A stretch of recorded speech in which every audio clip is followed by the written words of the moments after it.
Salut tout le monde, j'espère que vous avez la forme. On se retrouve pour une vidéo un peu spéciale puisqu'à l'occasion de la journée de la femme, j'ai souhaité donner la parole à des femmes qui font de la moto, leur permettre de témoigner, de partager leur expérience, de donner des conseils à des femmes qui se posent la question pourquoi pas moi, pourquoi moi aussi je ne pourrais pas me mettre à la moto. Vous savez comme moi qu'il y a plein de femmes qui font de la moto, il y a de plus en plus de femmes qui aimeraient s'y mettre. Donc l'idée de ce projet, c'était de leur permettre d'avoir du contenu vidéo fait par des femmes et pour des femmes exclusivement.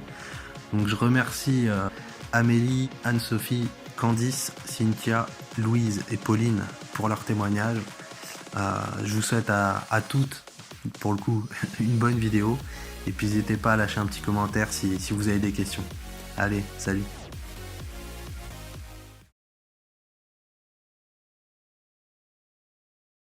Salut tout le monde, salut. Aujourd'hui on est là pour une vidéo spéciale motarde. Du coup salut Shift, je me présente, je m'appelle Anne-Sophie, j'ai 23 ans. J'ai passé mon permis en 2015 et j'ai actuellement mon Honda CBF 500 que j'ai acheté l'été 2016. Salut à toutes et à tous, moi c'est Candice, j'ai 27 ans et j'habite dans le sud de la France. Hey, salut tout le monde, je m'appelle Baiko, je suis une jeune motarde de 20 ans qui a maintenant son permis A2 depuis 1 an et demi. Ça y est, j'ai enfin trouvé du beau soleil et du temps pour te filmer mon témoignage. Salut tout le monde, moi je me présente, c'est Pauline, j'ai 20 ans, je suis étudiante et j'habite en région parisienne. Donc la petite histoire de pourquoi je fais de la moto, c'est parce que donc, mon papa est motard. Vraiment le déclic, le vrai déclic qui m'a fait dire ouais, moi quand je serai grande, je voudrais une moto, c'est mon père qui avait organisé une sortie moto avec ses collègues de travail. Et dans le groupe de collègues de travail, il y avait un jeune qui avait une grosse moto avec un gros pneu à l'arrière et une combinaison full cuir. Et voilà, bon, je suis tombée amoureuse, mais j'étais petite, voilà, ça compte pas. Et c'était mon prince charmant sur son fidèle destrier qui avait un énorme pneu à l'arrière. Et du coup, je me suis dit, là, ma petite, quand tu seras grande, tu auras une moto avec un gros pneu à l'arrière. Donc moi j'ai découvert la moto par le biais de mon copain. Quand on s'est rencontrés, il était motard, il avait le permis depuis 5 ans. Du coup, il m'a proposé d'en faire en tant que passagère et j'ai de suite accroché. Donc moi, avant la moto, j'y connaissais rien. C'était vraiment, je connaissais juste certains modèles, certaines marques, les plus connues en général. Mais c'est vrai que j'ai aucun antécédent avec la moto. Chez moi, personne n'est motard ou motarde, rien du tout. Et quand j'en ai fait, j'ai de suite aimé. J'ai pas peur de la vitesse, donc la vitesse m'a pas dérangée. Et les sensations dans les courbes, etc., c'était vraiment top. Donc l'envie de la moto, elle est partie du fait que j'avais vu un show de stunt. Et quand j'ai vu ce show, je me suis dit c'est sûr qu'un jour j'aurai mon permis moto. Alors mon envie de me mettre à la moto, j'ai toujours aimé ça. Et elle regroupe pas mal de domaines que j'aime pratiquer, tels que la vitesse, les sensations, ou encore l'esprit de groupe. C'est comme une grande famille. J'ai fait pas mal de bonnes rencontres avec des personnes avec qui je peux passer des après-midi entières à rouler en moto.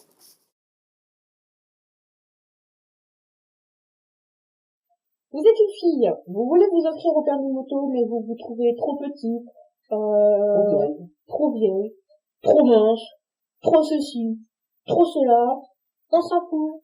Vous allez dans les moto-écoles, vous demandez quel genre de prix, aussi, sûrement, vous demandez quelle moto ils ont, histoire de voir un peu si vous arrivez à toucher par terre ou pas, parce que si vous n'arrivez pas à toucher par terre, c'est embêtant. Voilà, et ça sert à rien de vous inscrire dans cette moto-école-là, quoi. Même si c'est moins cher. Avant les premières leçons, moi je partais vraiment de zéro, c'est-à-dire que j'ai toujours été passagère et donc je savais pas ce que ça faisait, quel effet ça faisait, comment on se tenait sur une moto, comment ça marchait une moto, comment on passait les vitesses, comment on accélérait, voilà, enfin je me doutais bien, mais on m'a jamais vraiment expliqué. Donc toi quand tu sais pas faire de la moto, que c'est tes premiers cours, que t'es pas stable sur la moto, que voilà t'es un peu tout stressé parce que c'est normal d'être tout stressé pour la première fois, pour les premières fois. Du coup, pour les premières leçons, j'y allais avec la boule au ventre bien sûr. parce que je savais pas à quelle sauce j'allais être mangée. Et de toute façon, on est là pour apprendre et donc il faut le temps et on prend le temps et voilà, ça sert à rien de speeder. Donc avec le temps, être passagère, ça me plaisait toujours, mais je me suis dit pourquoi pas conduire ma propre moto et donc pourquoi pas passer le permis moto. Je me suis inscrite dans ma moto-école, j'avais fait des recherches au préalable et donc j'ai dû repasser le code avant, vu qu'il n'était plus valable. Et au bout de 2 mois, j'ai commencé du coup la formation du plateau sur la piste. Donc pendant mon permis, la partie qui a été la plus galère pour moi, ça a été le parcours lent et les 3 premières portes en fait. J'étais vraiment pas à l'aise sur la moto.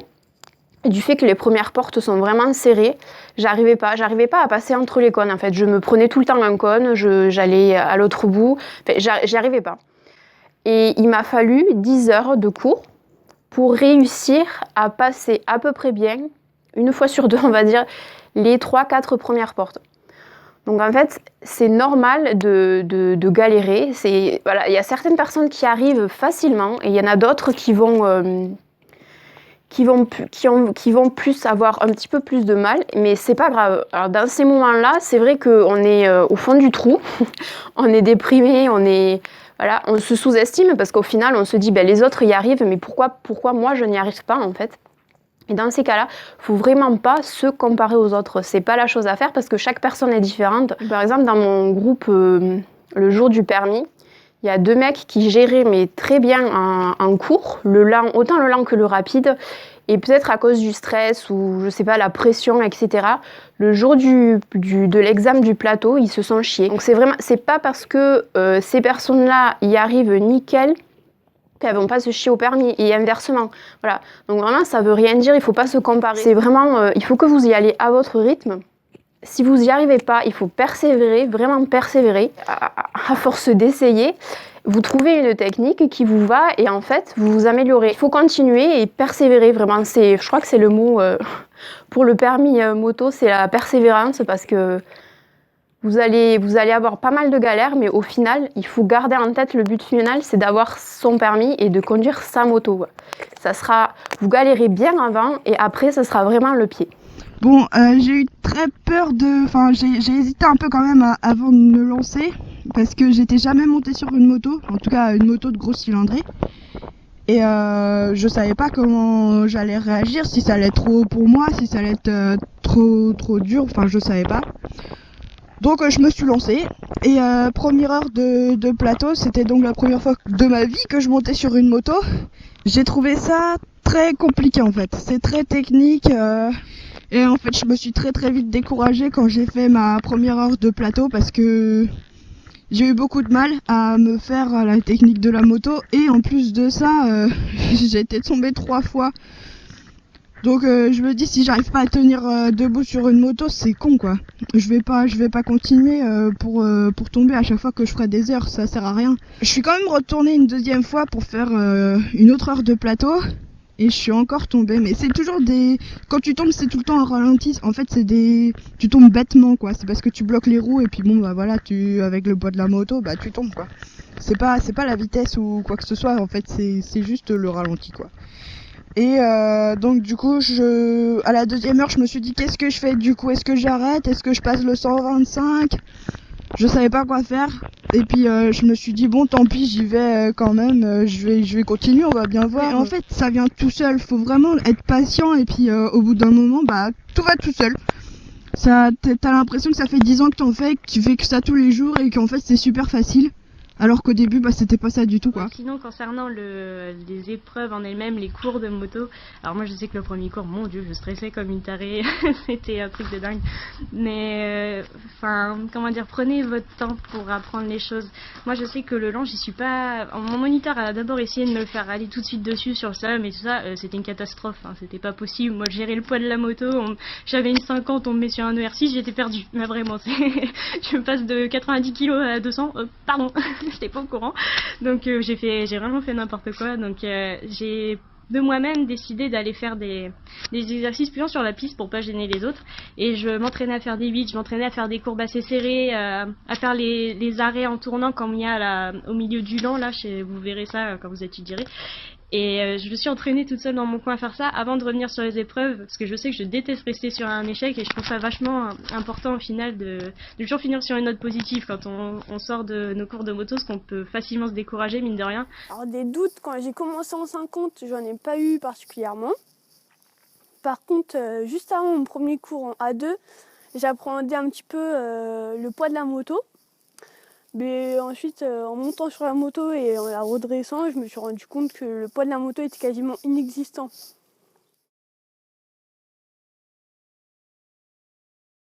Alors, l'équipement, essayez d'aller dans les magasins pour essayer surtout le casque. Le casque, c'est super important, donc essayez-le en magasin. Pour le reste, si c'est plus avantageux pour vous de commander sur internet, allez-y, mais faites attention. Donc, essayez en magasin et commandez au pire sur internet. Les tailles diffèrent en fonction des marques, y compris pour les casques. Donc casque homologué, communauté européenne, des gants donc homologués également, donc coquets, voilà, et un blouson homologué aussi avec les renforcements au niveau des coudes, au niveau du dos. Et tout, et puis des chaussures montantes de protection, donc moi chaussures de marche. Donc j'avais le même équipement avec lequel je me suis entraînée.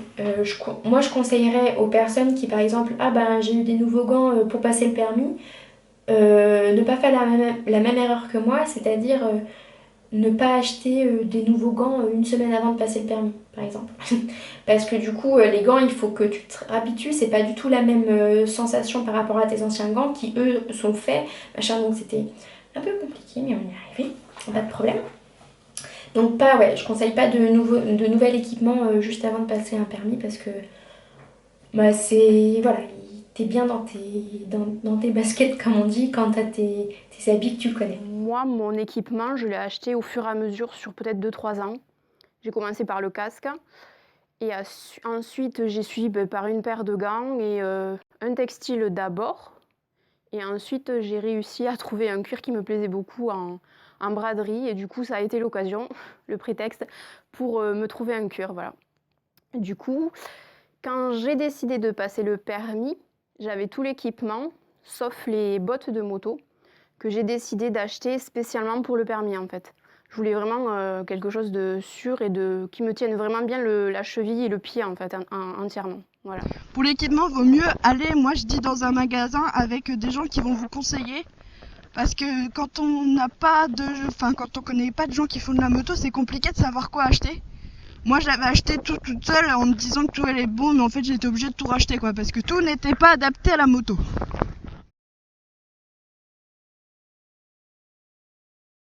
Alors, privilégiez peut-être les motos d'occasion par rapport aux motos neuves. Parce qu'elles seront moins chères à l'achat, moins chères en assurance. Parce que ça, c'est bien de pouvoir acheter sa moto, mais si c'est pour l'assurer au tiers, ça sert à rien. Privilégiez, si possible, l'assurance en tout risque. N'hésitez pas à regarder les anciennes motos type ER5, les vieux CB500, les vieilles ER6F, ou M. Les GPZ500, les GS500E, les GS500F, sont des motos compatibles pour le permis A2 et ne sont pas très très chères à l'achat, en entretien et en assurance. Il y en a certaines qui seront en 34 chevaux, d'autres en 47,5. Renseignez-vous. Pour ma première moto, j'hésitais entre l'XJ6 et le R6. Sachant que le R6, c'est ce que j'avais eu à ma moto-école en fait. Donc pour pas me dépayser, je voulais rester vraiment sur une moto moto-école. Et donc du coup, j'ai fait des comparaisons au niveau assurance et coût à l'achat, sachant que je voulais acheter d'occasion dans tous les cas l'XJ6 ou le R6. Et du coup, pour moi, au niveau prix, c'était moins cher pour moi le R6. Du coup, j'ai choisi un ER6. Et comme ça, vraiment, ça me dépaysait vraiment pas pour le coup. Et donc, j'ai mis à peu près 6 mois pour trouver la moto qui m'allait, qui me convenait niveau prix, etc. Et donc, j'ai mis 6 mois. Donc, moi, dès que j'ai eu le permis, j'ai été pressée de conduire, c'est normal. Mais je voulais pas non plus aller trop vite dans le choix de ma moto et choisir vraiment la première moto venue. Non, je Je voulais vraiment prendre le temps de choisir. Au niveau du choix de ma première moto, qui était donc une Kawasaki ER5, je voulais une moto qui soit pas chère à l'achat et pas chère en assurance.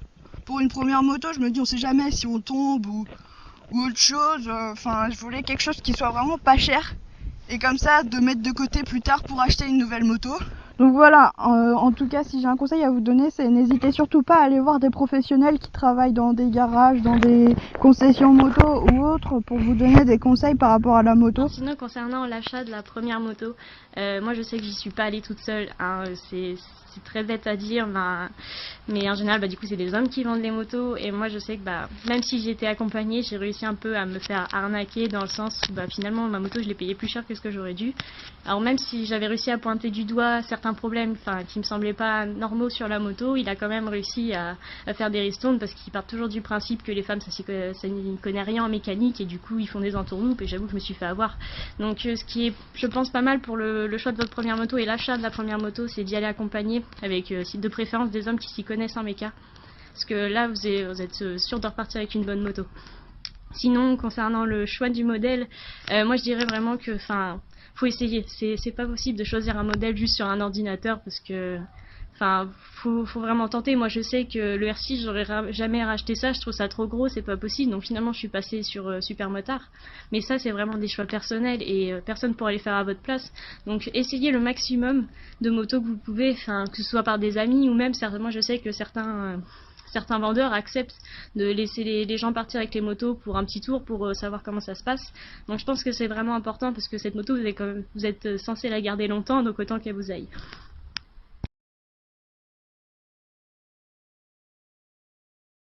Vous avez votre moto, vous êtes contente, vient l'heure de la première balade. Oui. Alors, essayez de faire un parcours que vous connaissez, un parcours sans stress, si possible, quand vous savez qu'il n'y aura pas grand monde dessus. Et quelqu'un qui puisse vous suivre. Voilà, alors, si possible, parce que ça sera rassurant pour vous, que vous allez vous retrouver toute seule, vous n'aurez plus votre moniteur derrière vous, vous parlez dans l'oreillette, donc n'hésitez pas, voilà, si vous avez votre copain, votre mère, votre frère ou je ne sais pas qui peut essayer de vous suivre, soit en moto, soit en voiture, ça sera rassurant pour vous, ça sera rassurant pour vos proches, donc ça sera tout bénéfique. Exactement. Prenez le temps de progresser, s'il y en a qui vous disent ah oui mais tu te traînes, etc. On s'en fout, voilà, on n'est pas là pour faire la course, on s'appelle pas Valentino Rossi, on n'est pas sur un circuit, prenez le temps de progresser. Ça sera pas quand vous allez être par terre que vous allez vous dire oh j'aurais pas dû. Ça sera trop tard. Exactement. Votre première sortie en duo.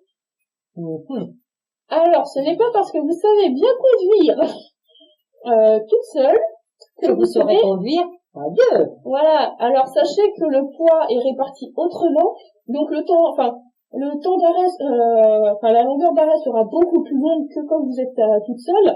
Donc voilà, et mettez-vous en tête, que vous avez la vie de votre passager ou de votre passagère entre les mains, et prenez quelqu'un que si il le veut et qui a confiance en vous, et vous, il faut que vous ayez confiance en votre passager. Voilà, sinon ça sert à rien, ça va pas bien se passer. Et donc du coup, vient l'heure des premières balades. Donc c'est vraiment c'est le pied. C'est le pied. Après avoir autant galéré au niveau du plateau, c'est vraiment nickel. Bon, moi, les premières sorties, j'étais extrêmement stressée parce que c'était ma moto et j'avais carrément pas envie de me foutre par terre au bout de peut-être 10 minutes. Donc j'étais très stressée, j'étais très tendue. Et il a fallu en fait un petit peu de temps d'adaptation pour que je me fasse à la moto, parce que même si c'est le même modèle pratiquement que la moto école, il faut quand même retrouver ses repères. Après 6 mois sans en avoir fait en plus, il faut quand même retrouver ses repères au niveau de la moto. Donc passer ce temps d'adaptation, c'est vraiment nickel, quoi. C'est le pied en fait. Au niveau de la première sortie moto, je conseille aux gens de faire des premières sorties de moto seuls, pas avec des groupes de motards. parce que c'est pas pareil quand même, c'est différent. Et vaut mieux s'habituer à être tout seul un petit moment pour s'habituer à la moto et ensuite pourquoi pas aller dans des clubs moto.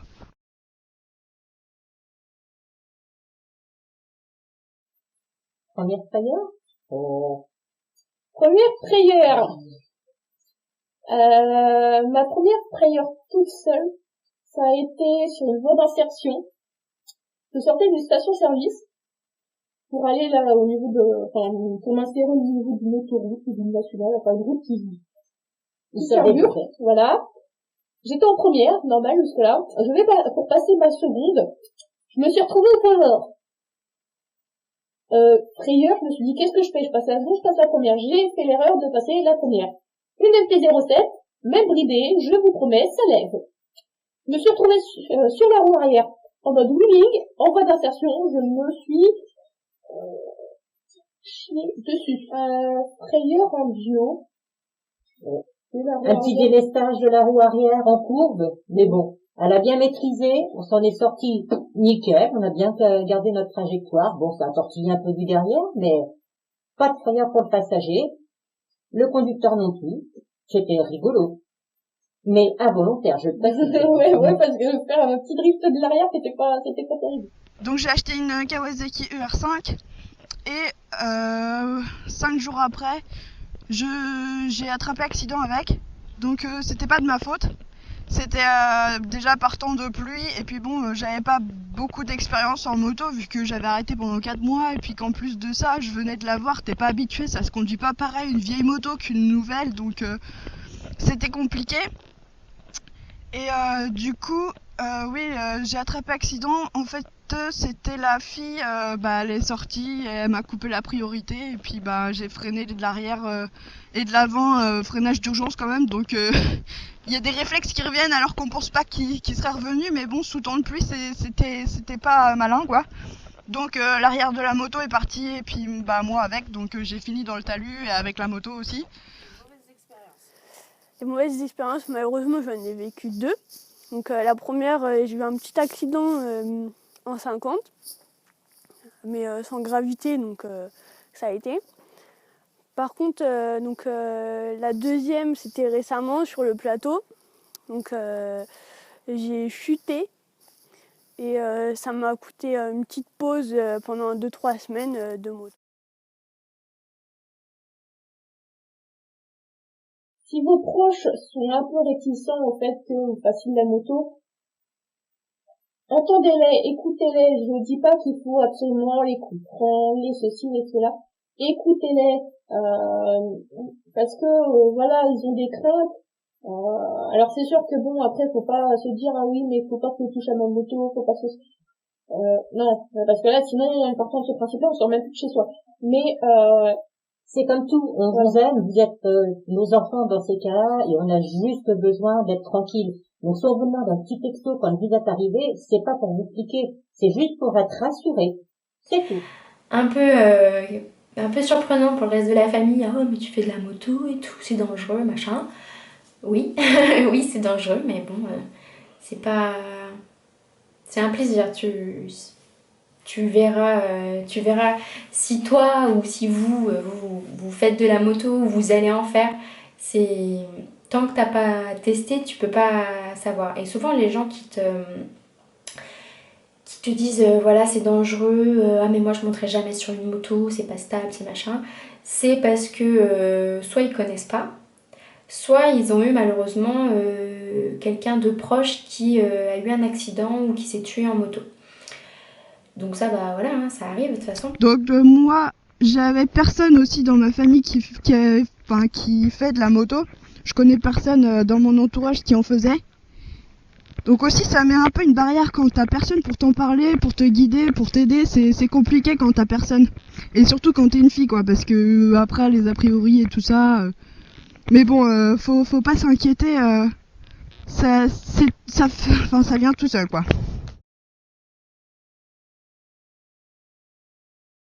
Donc on espère que cette petite vidéo vous aura aidé, vous aura plu, et vous aura sans doute motivé aussi. N'hésitez pas à montrer à vos proches s'ils sont un peu réticents. Donc voilà, petit comme mon trajet, sortez équipés, passagers comme passagères, prenez votre pied, toujours en sécurité et gazez. À bientôt sur les routes. Salut. Donc j'espère que la vidéo t'aura plu, vous aura plu. J'espère qu'elle aura répondu à des questions, elle vous aura conforté dans votre motivation pour essayer de passer le cap de vous inscrire au permis moto. Moi je regrette vraiment pas, c'est vraiment une super expérience. Et puis j'ai hâte qu'il refasse beau et chaud, sans pluie, sans vent comme ces jours-ci, pour la reprendre et profiter un max de la moto. Voilà, je vous dis à bientôt et puis salut. Juste ça, c'est les balades avec votre moto, c'est la récompense en fait. Et c'est pour ça qu'il faut penser vraiment à la finalité du permis. Ça vous permet d'avoir votre moto. Et pendant les moments de galère, ne vous désespérez pas vraiment. Parce qu'au final, ça en vaut le coup en fait. Voilà. Les gens qui sont motards sont très sympas, c'est une communauté qui est énorme et qui a vraiment un grand cœur, je trouve, que je connaissais pas avant. Et je suis très contente d'en faire partie aujourd'hui. Donc voilà. Et j'espère que tout ira bien pour vous. Et puis je vous souhaite une bonne route. Et à bientôt peut-être. Salut! Alors en premier lieu, si je pouvais donner un conseil à toutes les filles qui ont envie de se mettre à la moto, c'est finalement de ne pas tant écouter que ça ce qu'on peut leur dire. Moi je sais que j'ai quand même vachement eu de critiques par rapport au fait que j'étais trop grande, que j'étais trop fine, que j'étais pas faite pour la moto, je conduisais mal. Un moniteur d'auto-école m'avait d'ailleurs bien descendu à ce sujet-là, il m'avait bien dit que finalement j'étais trop nunuche limite pour conduire une moto. Et puis pourtant j'ai réussi, donc comme quoi vous voyez, c'est pas eux qui sont sur la moto. Si vous êtes réellement motivé et que vous voulez ce permis, vous l'aurez, c'est obligé, peu importe s'il y a des obstacles, si, je sais pas, vous n'arrivez pas à telle épreuve, ça passera forcément un jour si vous êtes réellement motivé. On sait que chez les femmes, le truc, c'est la petite bête qui nous gêne, c'est toujours la confiance en soi. Mais bon, comme je dis toujours, si on a cru au Père Noël pendant toute notre enfance, on peut peut-être croire en nous le temps d'être sur une moto, ce serait sympa, non? Yeah.